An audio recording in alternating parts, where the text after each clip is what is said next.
Please put your hands together and welcome to the stage from Mouse, Larry Lieberman.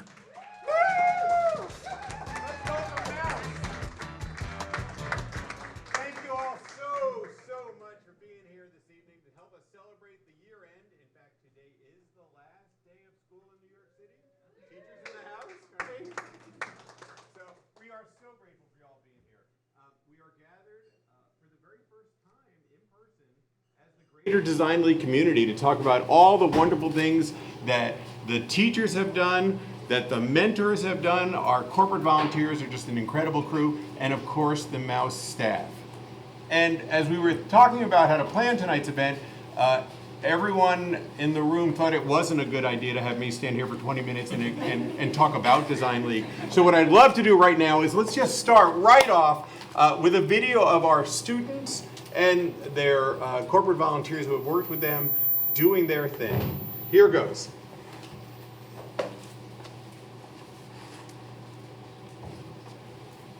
My name is Sabrina. I'm Mohammed. I'm Daniel. And our app's name is Feel. It's called AAD, your online anxiety and depression hotline. This is our app called Notify. Our app, fitness would trigger the dog. Our app name is Grow Debbie. This is our login/profile. We chose these pastel colors because light colors are known to calm people down. These pastels are known for calming people down. And we want to remove bad habits to make sure that we're living in a clean, safe, suitable environment for everyone. Pets in the classroom helps make a happier learning community by helping students focus and be more social. Our app is a place for LGBTQ plus teens to feel safe. On the app, LGBTQ plus teens are away from bullies and homophobic people in the world. They can find people who have been through what they have. We chose mental health because how prevalent it is in kids our age. For photos, you can not only mark your own progress and start feeling better into your mental health journey, but also see other people's progress to sort of inspire you. Just seeing your prototype brings a smile to my face, and that has a lot to do with the care you put towards the design of this app and the colors. Great. Nice job, team. First of all, I love the problem that you're trying to solve, right? Because it's a very real problem. I think you guys did a great job in maybe presenting the start of something positive, something else that people can do on the phone. Help them have a better day. I think it was great. Thanks. So the goal section is supposed to help give ideas and motivate people that are going to use this mental health app. So would you like to be assigned a therapist? What kinds of changes would you actually like to see with this therapist? Here's a demo collage for the art we intend to put onto the finalized version of the app. Yes, that's amazing. It's a great pitch. You made us care about the topic really quickly. And what I love about the your app interface is how interactive it is. It's great work, and I really want to focus on the do-it-yourself idea. I think that's probably one of the best ideas ever. You guys did a great job. Really good presentation. And from a presentation perspective, I thought you did a great job at you were directing my attention, right? So you helped me understand, and your message was understood loud and clear. So yeah, great work, team. It's about great job. One thing I love immediately is how the goal of your app, like about people's moods and their feelings, like just seeing your prototype brings a smile to my face. You're both very well spoken and very clear. It was also engaging. Like there were parts of it that I felt like the app was speaking with me, right? So it was like back and forth. But you got something good going, so nice work.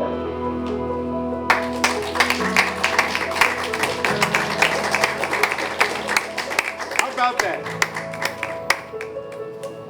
How about our students? They are incredible. And who could have imagined just a few years ago if we had said, we're going to design a program where students are going to identify a problem in their community, they're going to use design thinking and human-centered design skills that they'll learn from their teachers to help them come up with a solution to this problem. Then they will use our contemporary technology to design an app that will address that solution. And who before pandemic could have imagined that, maybe half of the problems they wanted to resolve related to their own mental health and emotional well-being? What a couple of years this has been for all of us, especially for them. So we are so grateful to all of you for making a huge difference. I think I have to give a sincere shout out to all of the many corporations, individuals, and foundations that support Mouse. They are really wonderful organizations, especially those rooted here in our city, and so many important folks. I'm really grateful to some in the house tonight.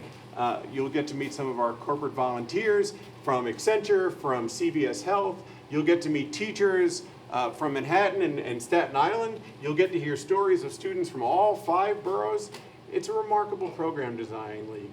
And as we've worked to develop it, I want everyone to keep in mind that the number of folks that are involved in coordinating it and developing the curriculum, from Maggie and Meredith on the Mouse team, who from the earliest days have been developing Design League as an after-school program and always dreamt of it doing so much more. So to you guys.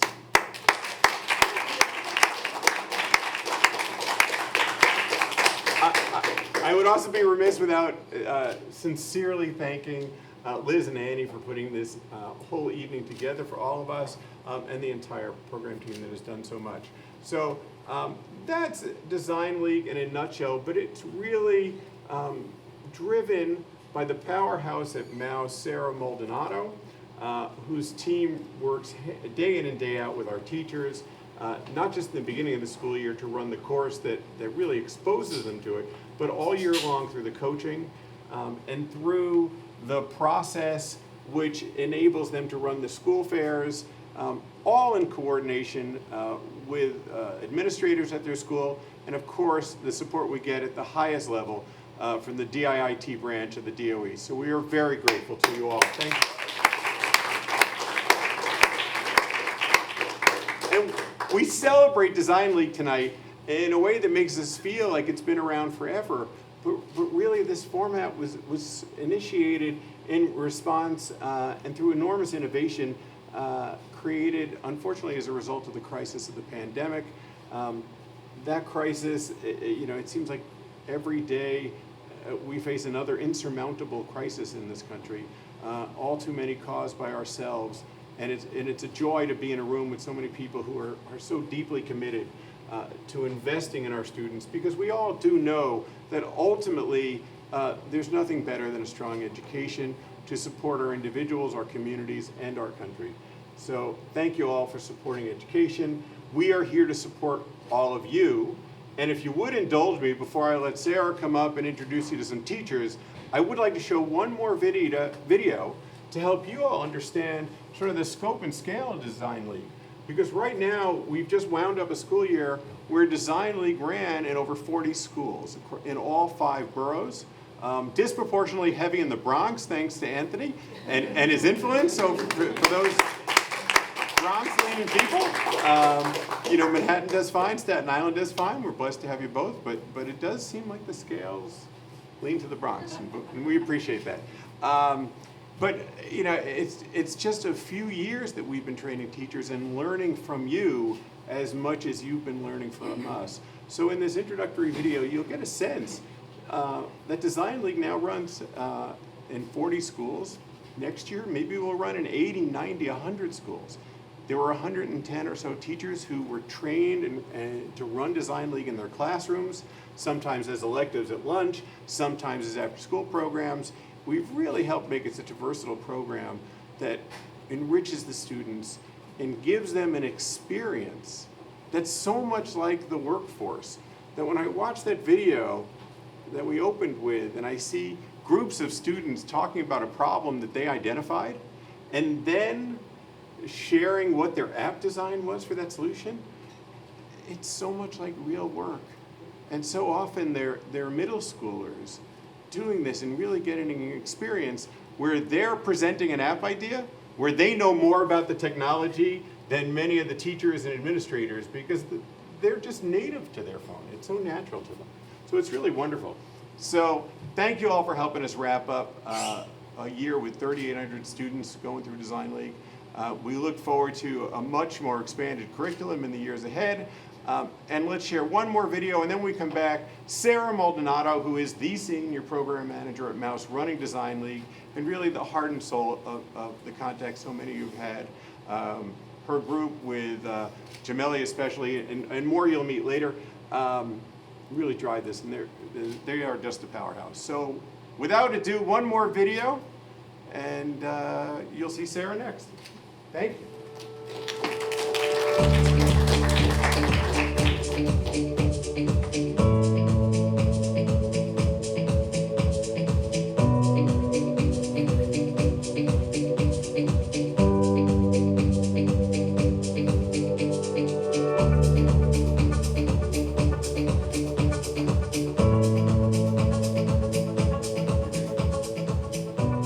When I first heard about Design League, I was a little worried because I did have experiences with other partnerships throughout the years that offered aspects of computer science. And so my concern was, how are our teachers going to be supported and really feel successful and really feel that they had an outlet and structure and resources in place to help them be successful? As a first year teacher, the Design League was a really good template for me to implement design. It wasn't just a competition with criteria, it also added a curriculum.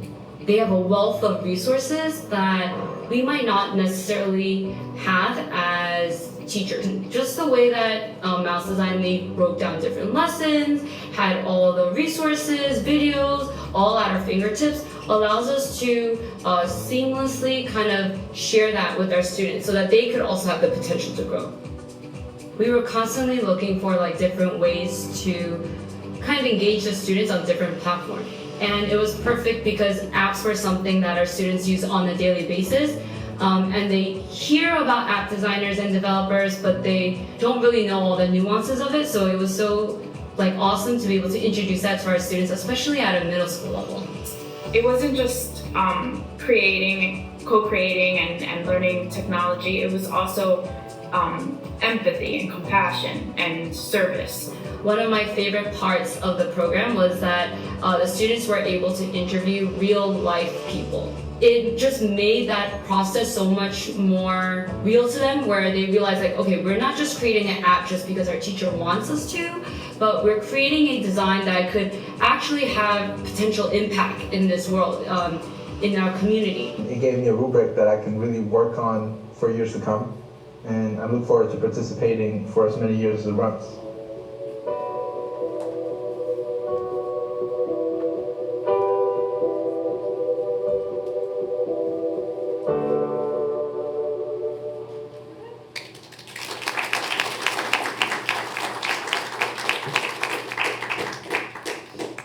So bright up here.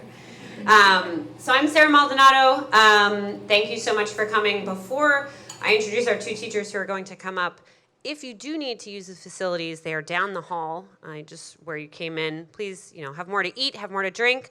I am a senior program manager for Design League DIT, and I started at Mouse back in February of last year. I've been really lucky to be here, and it's been really great to help the program grow from what you saw from 900 kids last year to 3,800 kids this year. So I'm going to bring up Marissa Lax and Francesco Portellos. Francesco, if you want to come to the middle here. Marissa will have you over on the side. Thank you. Pick up here. And so just to give a quick intro, so Francesco was with us last year and this year, so he's a veteran of Design League.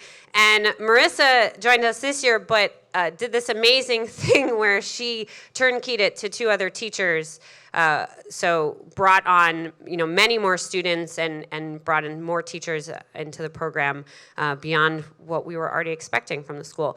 So we are going to have a short discussion about Design League, and to start, and thank you, Larry, also for your wonderful introduction, I'm going to do this fun thing where I'm going to bring an educator thing into a panel. So take these. Don't mind my converted mailing package from USPS. All right, so my question is, or should I start with, so at the beginning of this year, Dr. Clooney-Lavach, who's a now recently retired assistant principal of Bedford Academy High School, said of Design League, Design League is a great opportunity for young people to be creators, not just passive consumers of tech, which I think really rings true about the program and about how students are involved in the program. And so with that in mind, what I ask the two of you is if you could write down 2 or 3 words that you would use to describe Design League, but don't show anyone. Just 2 or 3 words, and then hold it close.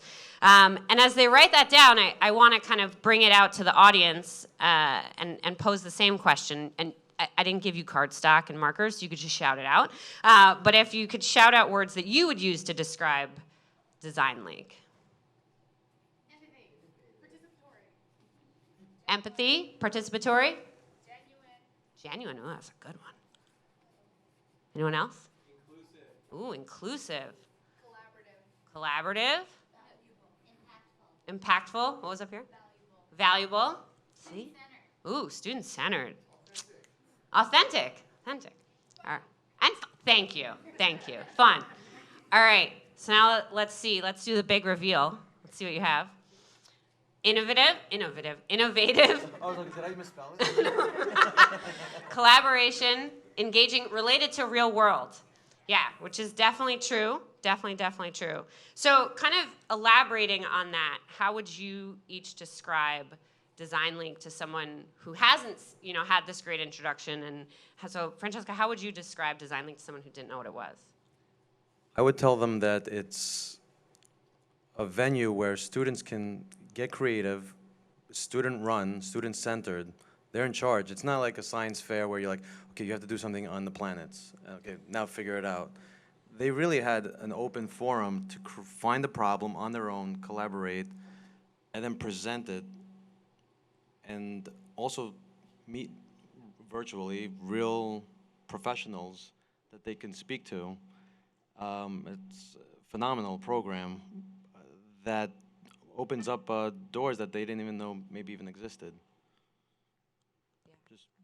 Sorry, I forgot I'm wearing a mask, but can you hear me? Yeah. Okay, sorry. I'm also used to talking without a mic, so that's a little strange. I described this to a lot of people this year because they would ask me, what is it that I'm doing, or the students are doing. So again, coming up with a problem and coming up with an app that they can solve that or address that problem. A lot of it is student-centered design. They learned about the human-centered design, which was all new to me and new to the students. And they work with industry professionals to and use tools that industry professionals use to create and design their app. Yeah, and so Marissa, can you talk a moment about what content area you teach? Oh, so I'm a math teacher. I did Design League this year with a data science class, so I thought that it fit in well with the idea of gathering data, even the interviews and all of that. We also focused a lot on just real world issues, a lot of statistics and things like that, but I thought it fit in really well, but it's very different from what I have done in the past, so it was an amazing experience for me to be able to work with my students in this sort of a context. Yeah, and could you talk about what you teach? Sure. I created a program called STEM Career. Usually you hear about STEM, but I made sure the focus was career, that's in there. And everything I taught, which I call it a buffet of technology, because I give them small morsels from animation, 1 week, and then we're doing web design, architecture, engineering, audio editing, video editing, like basically whatever I could think of, VR headset design, like CoSpaces. So just a buffet of like as many things I could teach them, and then I connect them with, okay, this is aerospace. We did paper airplanes last week, which is, so yeah, it was like it was the first day of school when I was subbing. I was like, wait, but now I'm in control. I was like, no, okay, we're making paper airplanes. They didn't know how to make paper airplanes. Can you believe it? But now they do. They learned. Yeah, they got learned. it. And so kind of thinking specifically how have your students, you have this buffet of technology, how have your students benefited from Design League in a way that perhaps maybe they haven't benefited from other pieces that you've taught?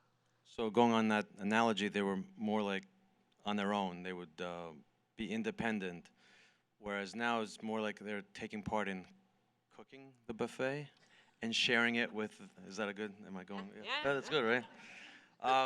No, we had students that were so shy, and I mean, I believe there's a lot of students who, not only do you have the hoodies and the masks and the hair, and for 10 months I didn't have, I don't know what some of these students look like, but now they were forced to take part in a collaborative group. They had no choice, and they flourished. It was amazing. That collaboration really got them away from the laptop, even though this is very tech heavy, and talking and going into our private studio room. We have a green screen studio room, and they would go in there and talk with our experts, and they were talking to strangers virtually who were giving them information and liking their ideas, and they were like, oh, maybe I should talk more and share my ideas more.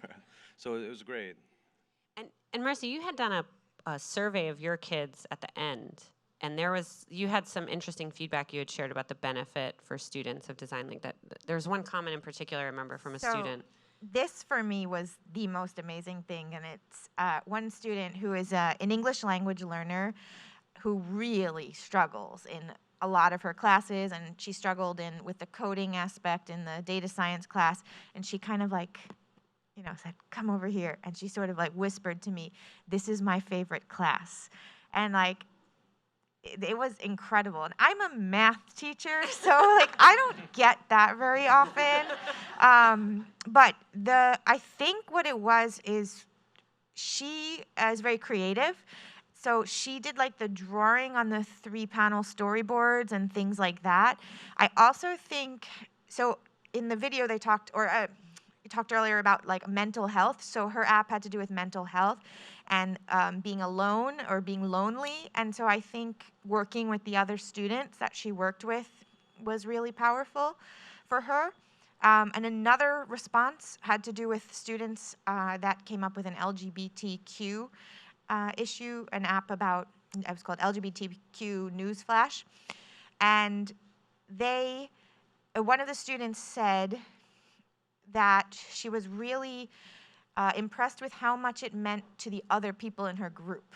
And that was her feedback there about the students that she was working with.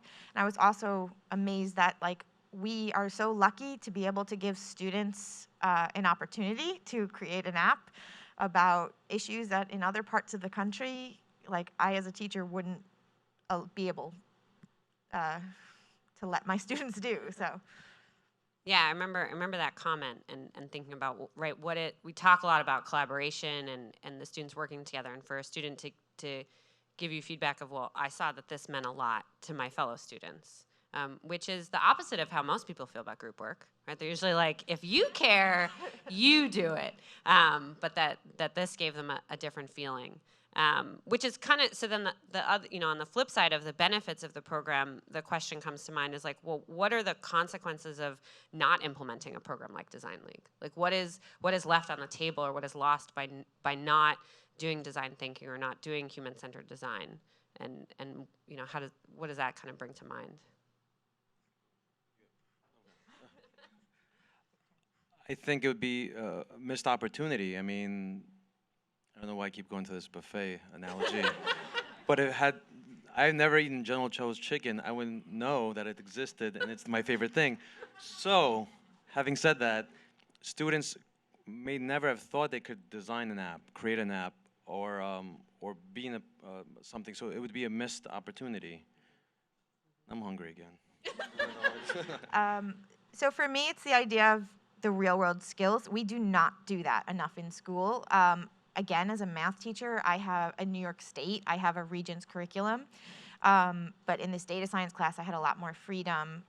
And one of the things that I thought was the coolest thing was learning about the human-centered design process, working with people in the industry who then use the same language that my students were learning and using in class.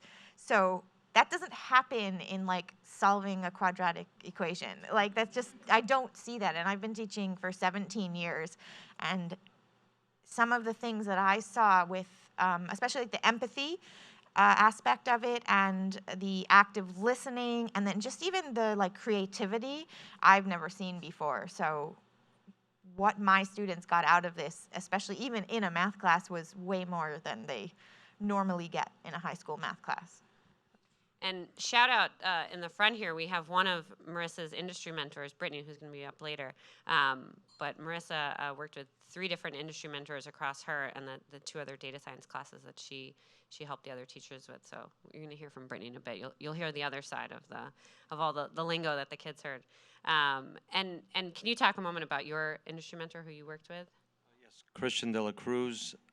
He does break fix. He tests for issues and things. And I think the students don't realize that how much goes into that. Like before they started using, I don't know, going like the TikTok, it's been tested and retested and over. So I don't think they even knew something like that existed. So all the favorite websites they go to, someone's there checking that everything works. So he spoke about that, and he was great. Again, I think back to when I was in middle school, we had a teacher, and this is before like the technology we have now. She forced us to call a museum to find out their hours, and I was so nervous, and it was just let alone a video. And I called the Thomas Edison Museum or something, and I was like, "Are you open on this?" And she's like, "Yes." I was like, "Okay." And I was like so nervous. So now to think that these middle school kids have someone from around the world talking to them personally, seeing them, hearing their ideas, giving feedback, it's something I couldn't even imagine doing when I was in middle school. Is there kind of thinking about, how long have you been teaching? 15 years. Oh, look at this, 15 and 17. So out of the kind of your experience with the program and what you know so far in your experience as a teacher, Marissa, what kind of skills or talents would a teacher, like should a teacher have to run Design League? What a good teacher starting out should be what to implement Design League? I think flexible and open and willing to give their students the freedom to come up with their own ideas. So like a little more hands off, which is not our comfort zone. Like we're very much like, this is what we should be doing. And the first activity that I felt that way was the design in the bag activity. And I even put it off a little bit and went out of sequence, sorry, because I was nervous. Like you just gather random supplies. Like I have actually lots of supplies. So we did it as colleagues. We're like, okay, well, let's use these. You give them to the kids and you just say, okay, go create a product. And I was like, oh, they need more structure. They need more structure. This is like, I was like nervous. No, they didn't. They came up with, I would share with you their little video of their pitch, except one cursed accidentally. So they're high school seniors, not middle school students. So, but I like didn't stop. I didn't say anything, you know. So that idea of like letting your kids take the lead, I think is a skill that teachers do need for this. And then just creativity themselves to be open to all of this. And you know, it's so interesting because as part of the program, we, on the Mouse side, we provide professional development. We did 3 days of training. We did these check-in PDs throughout the year. We had individual coaching sessions. And that is something that would come up in conversation as a teacher would say, my kids are working on this project and I don't think it's a good idea. And we'd be like, well, it's okay. You know, you don't have to tell them not to do it. You can help guide them. You can help ask them questions. Francesco, what's kind of a student or a student project that surprised you, either this year or last year, since you've got the 2 years to think on? So to echo what Larry was saying, that the pandemic created some of these projects. Last year we won Best Pitch Award for remote rewards. So educators, we had a lot of issues with the remote teaching. Students' cameras off, microphones off. They weren't there. One time a student I heard snoring. I was like, well, now the microphone's on? And when he wouldn't wake up. He wouldn't wake up. We're like, Edward, I was like, but so the students came up with an idea called remote rewards, where students are incentivized to participate because participation was so low. One time I was I'm not kidding. I'm not trying to be funny. I was muted for 9 minutes and no one said anything. I'm in Greek and Italian, so I'm talking my hands. And I was like, wait, I'm muted? They're like, we thought you knew. I was like, why would I? What? Yeah, I was like, why would you think I'm just waving my arms randomly? And no one said anything. So remote rewards incentivize students to unmute their mic, chat, have their camera on, and things like that. And these kids flourished. I mean, they volunteered their time. I mean, during a time where it was the unknown, and we collaborated from all sorts of different places because we were collaborating. We weren't even in person. So I was teaching this program, running this program remotely, and last year. And so that remote rewards program really like stuck in my head. I probably have been given a warning for time, but I can't see. It's so bright. But what we can do before we kind of wrap up with a final question I have, is there a question from the audience? Does anyone have a question? I'm going to put you two in the hot seat. And if you don't, that's okay. I have plenty of questions. But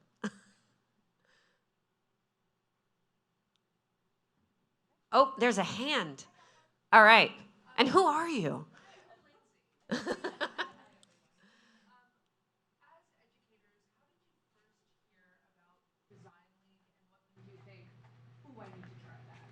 That's a great question. I should have had that one. Thank you.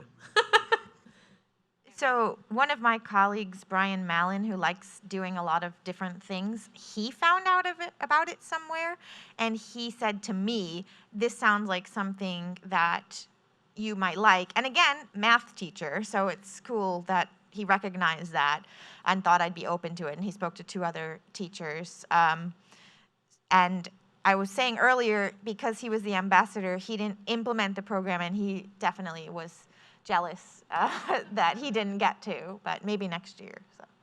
Yeah, so each school had an ambassador who helped the teachers and liaise back over to us. I got to email a lot of people, the teachers and the ambassadors at each school. And what about you? How did you hear about it? I was tagged in a tweet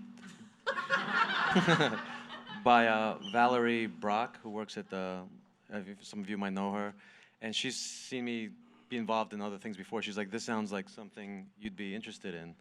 But I just imagine had she not done that, had I not heard, my students this year would have missed out. So it's just interesting how those little connections are made. It's probably a shout out to Pezu. So thank you for Mouse's tweets. So kind of just to wrap up is thinking about this program and thinking about the benefits that you've seen in your students and perhaps the growth you've seen in your own selves as teachers, especially with so much experience. How do you respond to, or how might you respond to any naysayers who say, oh, you don't need to teach that to middle school students and high school students? Like how would you, if anyone would ever say that? So I'll just share really quick, and I've been sharing this story a lot. I've been doing this morsels for a long time, and one time I found the stick figure program. It was 2011. The kids were literally doing stick figure digital, changing every frame, and I taught it. Unbeknownst to me, one girl took a really good liking to it, and the kids move on, you lose touch, but I happened to run into her mom, who was a paraprofessional at a school, and she's like, are you Mr. Portelos? And I said, yeah. She's like, oh, my daughter, Heaven, really liked your class years ago. I was like, oh, what's she doing now? I was like, oh, she just graduated University of Florida for animation. I was like, oh, I think I taught animation. She's like, yeah, she's actually now works for Pixar. So you never know. Yeah, she works at Pixar, and I'm not saying I did, but we gave them, you can never say, no, you don't need to learn that. I didn't think I needed to learn how to type in middle school. Was that a mistake? Right back then. So. I think we talk a lot about like 21st century skills, and I think that needs to be built into the curriculum a lot more than a lot of what we do. In terms of classes, it could be done in so many different classes. My school is an environmental science focus, so like we have this intro to environment school, and intro to the environment class, and they, I keep thinking of the no game. With if you're familiar with it, it's one of the lessons. I'm like sorry. So it can be done like in an environment class about, you do an app related to the environment. If you're doing a history, maybe it's something that's like history or like current events. As I said in the data science class, like I tried to gather more data focus. So I don't see why somebody couldn't implement this in other classes in some sort of a way in middle school, high school, for all different things. I think it's more of why shouldn't they? Like, this is skills that students will actually use in anything they're going to do post high school. Like, whether it's a public speaking class in college or even working in fast food, anything, like you need to work with people, you need to be empathetic, you need all of these skills. So there really is no downside that I see. It just requires, it's the slightly out of the box thinking. Well, thank you both. I'm sure I'm at time, Liz, so I'm going to stop here. Well, thank you all. Thank you all for listening. Thank you.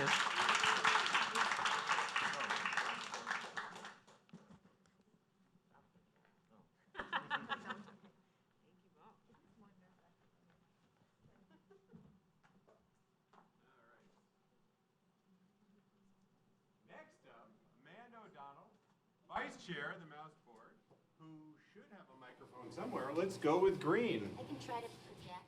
Well, I don't Go with have green. a How's this working? Except we're on live stream. It is, oh, okay. And it is very bright up It here. is bright whoever up said- Theater life for Amanda. Yes, Thank you so much. So I will talk into the bright lights. So thank you, Larry, and hello, everyone. Can we actually have one more round of applause for our educators? That was really, I feel like that was such a special treat, actually, to get to hear from our teachers who are working with our students every day, and so just thank you. And so my name is Amanda O'Donnell. I am the vice chair of the board of directors of this amazing, awesome organization called Mouse. And I think Larry actually maybe gave me the best job of the evening, which is to just express our gratitude. So I really want to say thank you. Thank you to all of you for coming out tonight. It's wonderful to be back in person, I think. I probably don't have to say that. I think we all feel that. But we also realize that, it's a Monday night on the Lower East Side. It was a crazy weekend. We celebrated, we cried. And we just really appreciate you all coming out, being with us tonight, and for your continued tremendous support of Mouse in all of the various ways that you do that. And I am going to use my notes because I have a couple of specific thank yous, and I don't want to forget anyone. So let me thank my fellow board of directors who are here tonight. So in the back, thank you, Don. Thank you, Blaze. Thank you, Dawn. For anyone on live stream, thank you, board of directors, and for everything that you do to continue to support this organization in all of the ways. I also very much want to thank our associate board. So we have a tremendous associate board, and I want to make sure I don't forget anyone, but the associate board was a huge player in putting this event on tonight. And so I want to thank Kathleen, who you are going to meet and hear from again in a moment. But I also want to thank Lindsay and Michael and Krista and Ian and Jamie, again, for all your hard work around this event and for being leaders, especially specifically in our corporate volunteer outreach program, which you are going to hear a little bit more about. So just to set the stage a little bit, we heard about the mentoring that is such a key part of the Design League program a little bit here, and we're going to dive into that a little bit more. But I think, we've all heard the phrase, you can't be what you can't see, and that really is where our corporate volunteers come into play, and they have such an impact. They're such a key part of the Design League program that we want to make sure we thank them. And I want to let you know, I think Larry may have mentioned before I got here, but some of the amazing companies that these folks come from include Google, Adobe, CVS, Accenture, IBM, Ernst & Young, Best Buy, Spotify, Wells Fargo, CompliSci, Walmart, Verizon, Amazon, and that's just to name a few. So our students really get to work with some awesome professionals, and get to have some incredible role models to see what careers in tech can really be like. And with that, I think I'm going to hand the mic back over to Larry, who's going to introduce the panel. So again, thank you so much. We appreciate you all. Thank you very much, Amanda O'Donnell. A couple of housekeeping notes before we get started, or go further, or wherever we're going. After we're done, we got one more little discussion for us and a few thank yous. The bar remains open. Dinner remains behind us. I've already made a mental note next year, General Chow's chicken. So we're doing that. I also want to thank N6A, who helped us with the creative and a whole bunch of elements for tonight's production. Would not have been here tonight without them. So thank you, N6A Studios and that crew. Thank you. And really, the message here tonight is that none of this would be here without the support of each and every one of you. I look around this room and I see students, I see alumni, former design, graduate Design League students. It's a beautiful thing to watch. I see incredible devoted people like Sarah and the whole Design League crew and the Mouse staff. There's such a feeling of trust and camaraderie within the organization. These folks are killing themselves to deliver a program like this to support the really wonderful, wonderful teachers in our city who are doing breakthrough work like this. And we do it with the teacher support. We do it with the support of DIIT and DOE. Really, it takes every one of you and the support of our AB and the support of our board and the financial support we get from all of you. So thank you very much. I would like to invite up Liz to host our next panel of corporate volunteers. So come on up. Liz Sumter, crazy as this is, joined Mouse in April. Her very first day, I said, don't be scared, but you're going to blink and you'll be hosting your first event. She has been incredible. Thank you very much. And thank you, Larry. He did not lie. I feel like I've been here for years. So, but that's the great part of working for Mouse. So good evening, everyone. My name is Elizabeth Sumter. I am the development manager at Mouse. It is so great to see all of the wonderful faces in this room. And also thank you to those on the live stream. It's been a long time since we've done something like this. So thank you all for coming out. This part is my favorite part, I have to say, because as you know, our volunteers are always at the forefront with supporting and assisting our students and educators within the Design League program. Our volunteers have been phenomenal throughout the Design League, and students are always raving about it, and really why we're here is also because of you. So this part of the program, I would like to set the tone and have the pleasure of introducing two of our amazing volunteers that have participated with Mouse, but also as part of our Design League program.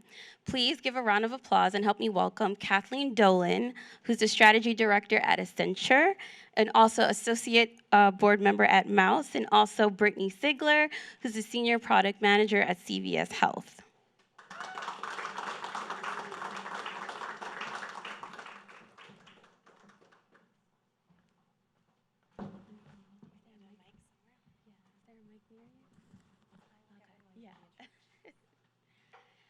So Brittany, if you can just briefly, introduce yourself to the audience as Kathleen comes back and gets her mic.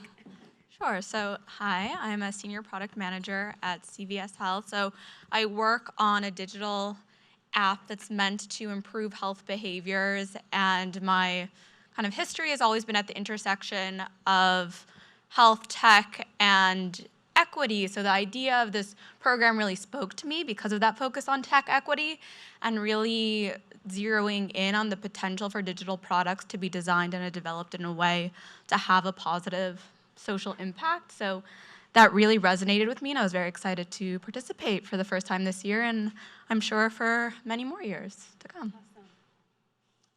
Well, first, I just want to say thank you so much to each and every one of you that have come out tonight. Thank you for your time, your support. It means so much to really supporting Mouse's mission to reach the highest need students across all 5 boroughs of New York City. It's fantastic to be with you all tonight. And a couple also quick thank yous to the Mouse team that we have here. First, I would like to thank Lindsay Hooper, who leads our associate board and really focuses on engaging young professionals with Mouse. Second, a thank you to Liz, to Annie, and to Jameli, who have made the mentor experience so meaningful, impactful, and so well run. It's wonderful to work with an organization that really makes it a great experience for the mentors and really makes it something that we want to be a part of again and to evangelize to our colleagues. And finally, a huge heartfelt thank you to Larry Lieberman, our CEO, for his leadership and really focus on growing Mouse. And we're so inspired and grateful for the work that you've been doing and always leading by example. So quick introduction, Kathleen Dolan. I am a strategy director with Accenture, which is a global technology consulting firm. I work with clients in the communications, media, and technology space, and I've had the pleasure of being on the associate board for 4 years now, serving as our vice president, working with Lindsay, and it's great to be here with you all tonight. So thank you both. We are so excited to hear your input. I'm sure you have lots to say, so let's just jump into it. What was your experience like with mentoring the students? It was really fantastic. I didn't really know what to expect. I've participated in various mentoring programs over the last decade, whether they were education specific or tech specific. And the first session was the AMA session, so I may be jumping ahead if you're asking me about that later, but it was my first time meeting the students, and it was just bombshell after bombshell of such thoughtful questions where I was in awe that they were thinking about the topics in the way that they were, and it made me really excited about the ideas they were going to come up with. And I was like, wow, I can't wait for the next few weeks and months of this program.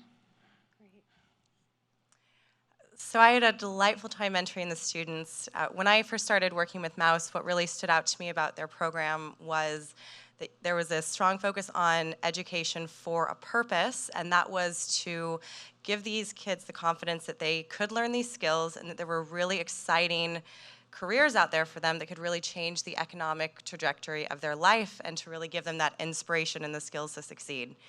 And when I was mentoring the students, the first session, you've got these middle schoolers coming up to you, and my favorite question was, how do I build my professional network? And it's like, oh, it was so precocious, but it was wonderful that we are instilling in these students from such a young age, this is what it takes to really get into the professional world. These are the skills that you need to be building and practicing, and giving them the technical expertise to be successful, but also giving them that vision and inspiration of the really cool things that they can do with the skills that they're learning in the classroom to really do something really big with their lives. Amazing. That's the beauty about it, right? So, you know, do you wish that you participated in a Design League program when you were coming up or in middle school, throughout high school? You know, if so, tell us why and, you know, what you would have thought you would gain from it. Absolutely. So when I was in high school, which I'm going to talk about high school because Marissa's students, as she said, we're seniors, I was pretty much told you could be a doctor, you could be a lawyer, maybe an accountant, and I didn't know about anything else. So it was really hard to imagine what might be other roles. I didn't see myself in one of those boxes, and I did not end up in one of those boxes. But it was hard to figure out what else might be out there, and it was a lot of trial and error for me without a lot of guidance of how to get to the finish line. But also, there was that, I think, a false idea that there is a finish line.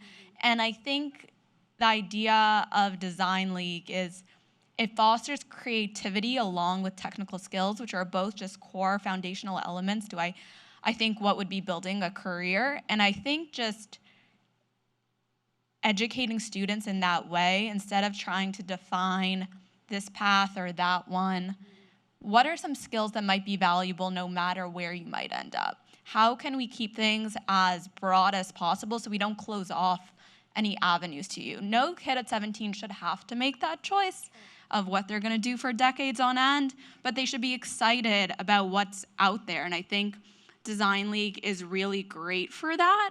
I didn't have, kind of as Marissa also said, classes with an applied focus. It was all very classic. Yes, we had math, we had chemistry and physics, but I did not learn how to code in high school, and I think that would have been so valuable. I did not have a data science class either in high school, and I use that at work every day.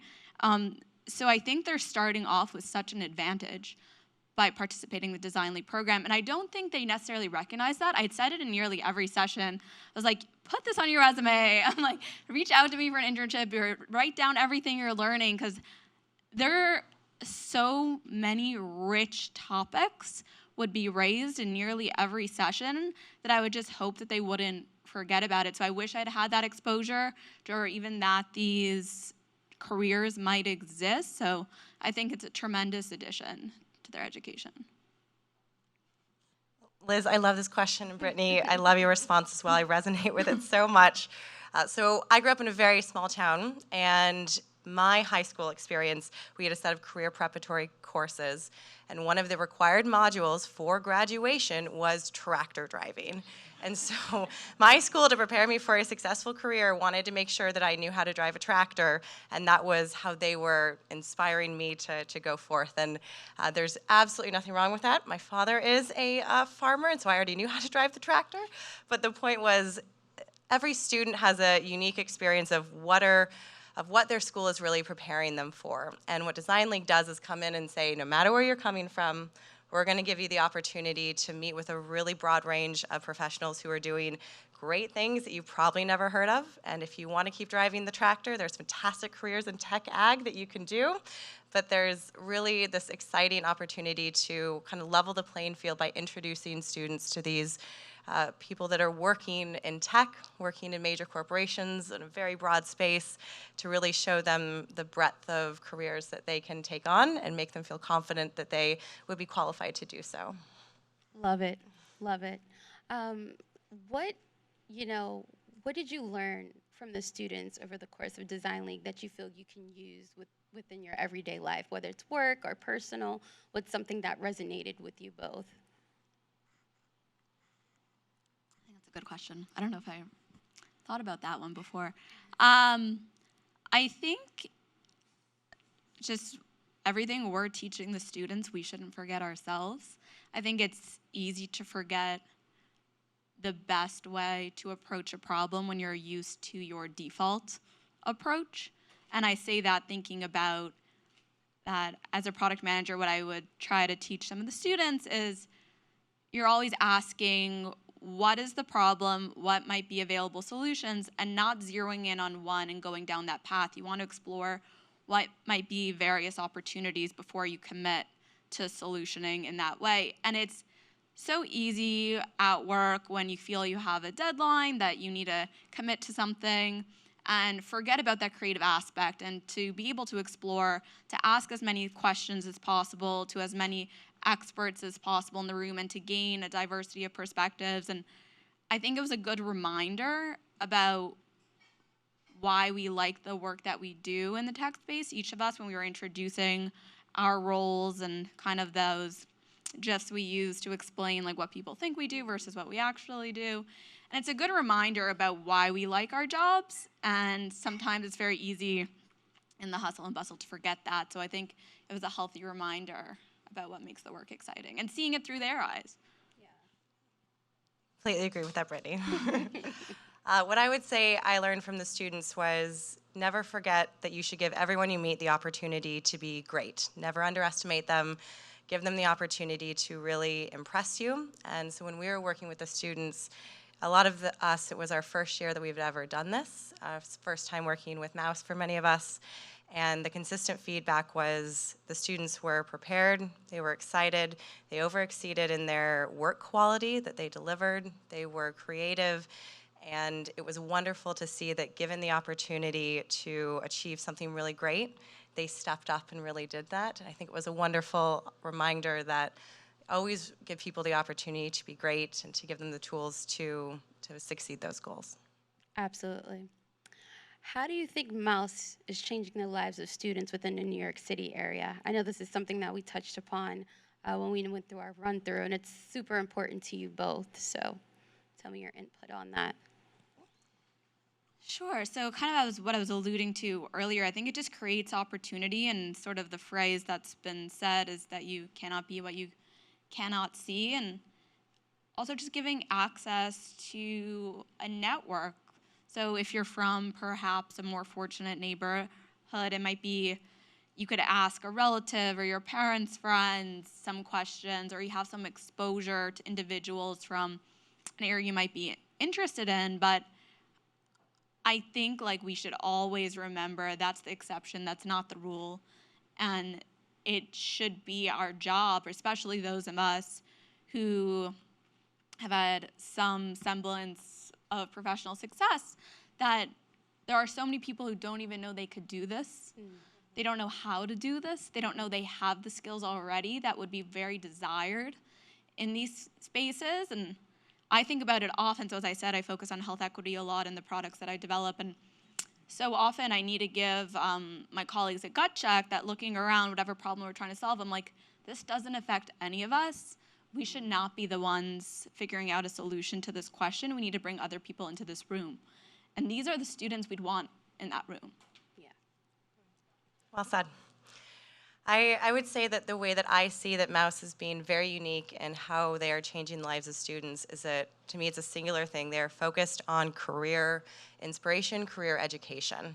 And that's why it's been a fantastic growth opportunities. We go from 900 students to 3,800, and with very ambitious growth plans that Larry has for next year of how we'll continue to expand, is that in order for this to be successful, we need the engagement of our corporate volunteers.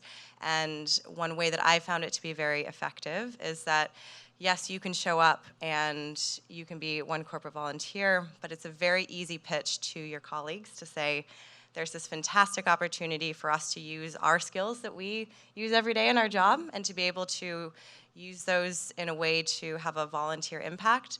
I would say sometimes it's a little challenging for those in us in the tech field to find ways to give back with our skills. One of my best girlfriends is a nurse. She has a very easy way to volunteer her time and to make an impact.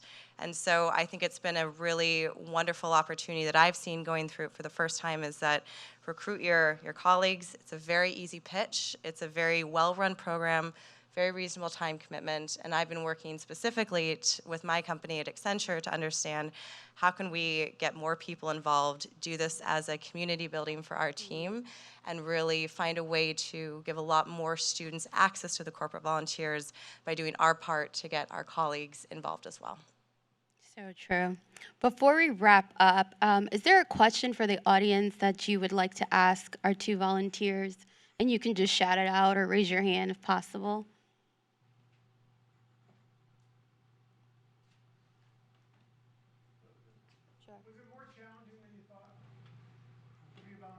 It was even more delightful than I thought it would be. Like, my job as a consultant is to give feedback on projects all the time, and so that's my day job. And like Brittany was saying, of the joy of it as well, could not be more delighted to work with these students, see their designs, see their potential. It was so much fun, and it was incredibly well run. Mouse as an organization makes it very easy for the mentors to have clear expectations, clear time commitments, and to have a really enjoyable experience working with the Mouse team and the students. I would say the only challenge was I wish the sessions were longer. The students had so much to say, and I really wanted to give feedback to each of them, because I really hoped some of them would continue with these projects beyond Mouse, because they were ideas worth developing.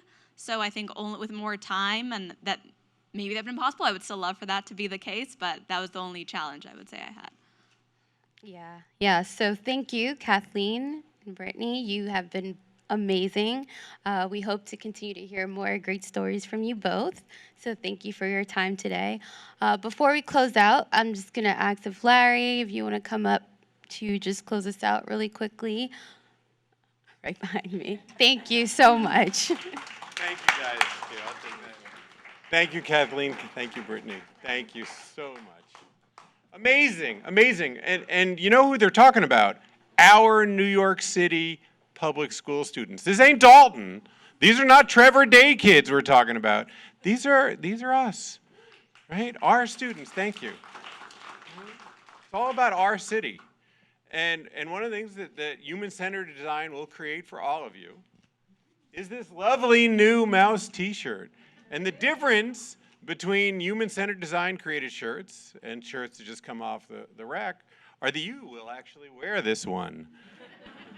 And a very, very special thanks to you, to Jameli and the team at Mouse that put together this new design, because everything's new here.